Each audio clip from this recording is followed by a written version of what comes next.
Hello বন্ধুরা, আজকে যাব জুডিও শপিং মল ওপেন হয়ে গেছে। তো সবাই আসুন, এখানে অনেক অনেক ভালো ভালো কালেকশন আছে। এই জায়গাটা দেখছেন, এটা হচ্ছে খাগড়াবাড়ি চৌপতি। এই রাস্তাটা চলে গেল চকচকা চেকপোস্ট হয়ে আসাম।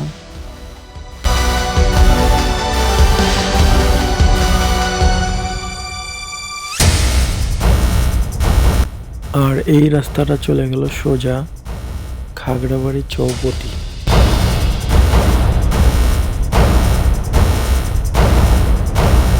খাগড়াবাড়ি চৌপতি থেকে পায়ে হেঁটে 10 মিনিটের রাস্তা।